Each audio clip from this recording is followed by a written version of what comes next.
Hi there folks, this is week 6 of the weekly updates for the pool to pond conversion. Just want to let you guys know that instead of building a deck like I originally wanted it, but I decided to go with pavement better, and it looks natural and we don't need to maintain it later on. With a deck you probably need to reseal it or repaint it afterwards, but with this it's pretty cool and it's pretty easy to put together. But it is quite costly though. You see all the pavement? I just stacked them. I didn't do any sealant or adhesive or anything at all.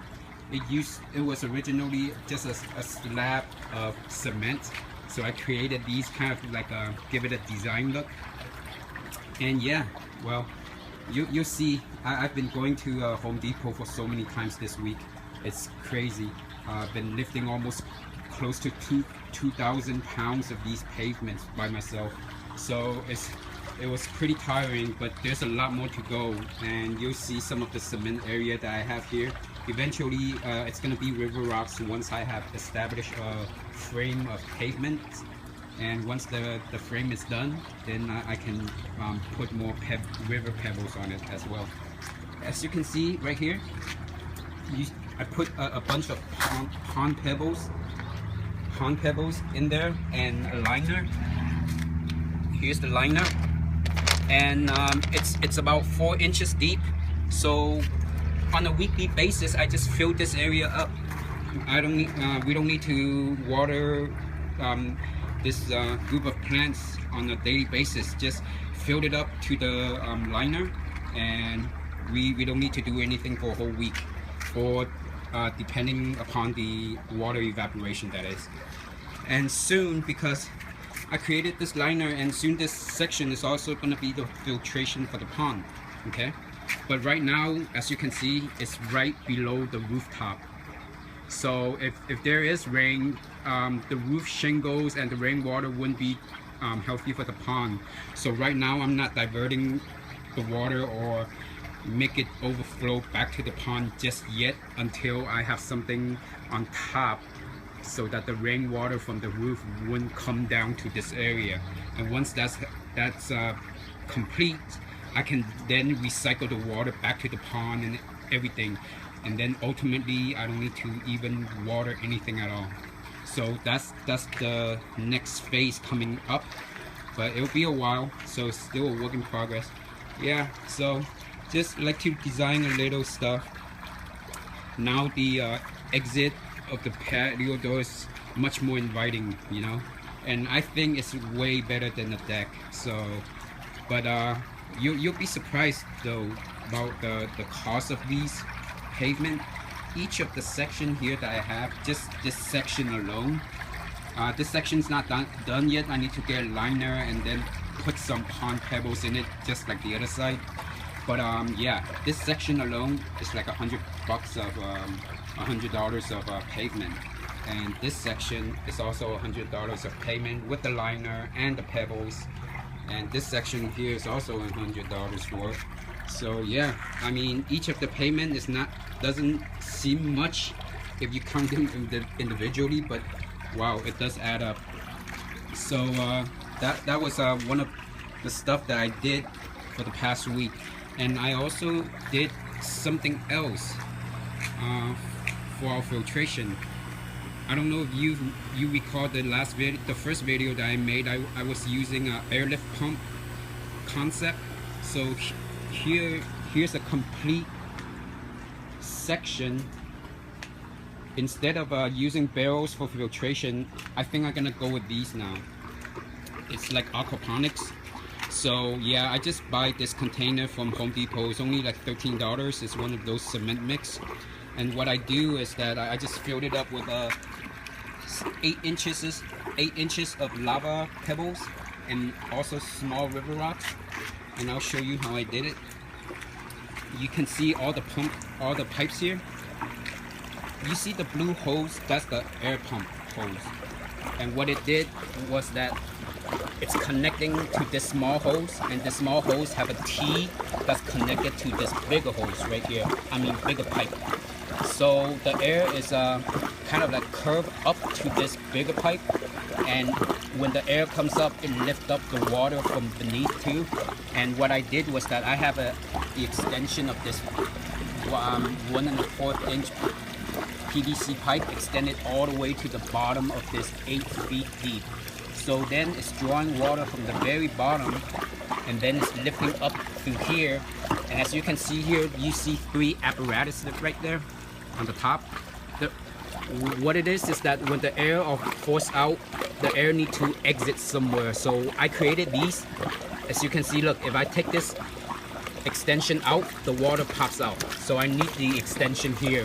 So instead of water popping out, it'll be just air coming out and the water going back down. And then I created probably, well, 2, 3 more so that water won't come out, and it'll provide like a smoother flow to this container. But I didn't make it go into the container directly. I make it kind of created like a little reservoir for the water from the deep end to come to this reservoir filled with lava rocks. And this little container here, cylinder container, have a hole on the very bottom right here. You see the hole?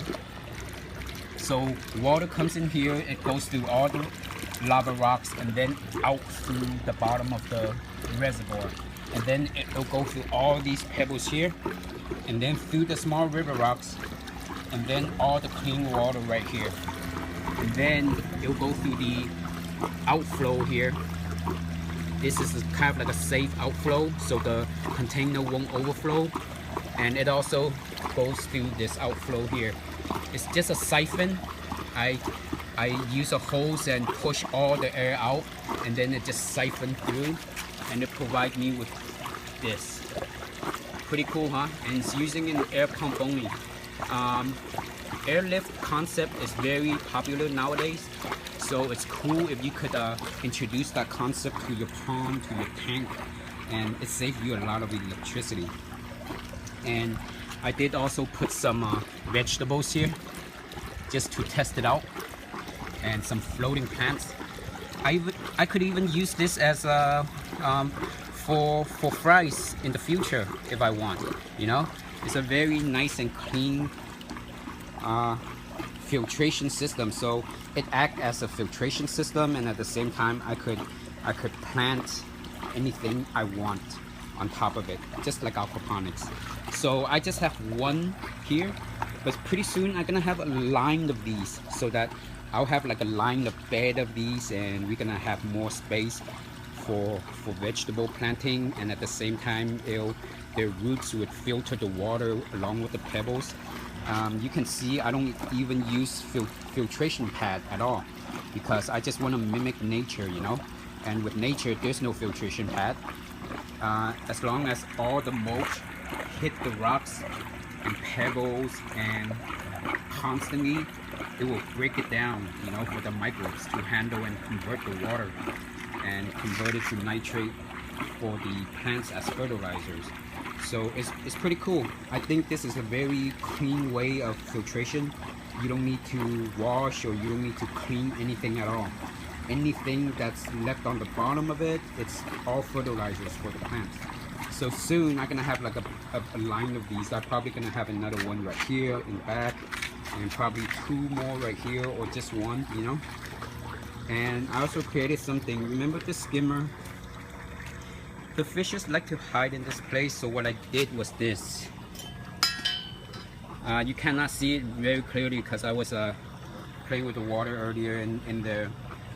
What I did is I just put some pebbles in there, and as you can see here, there's a PVC pipe.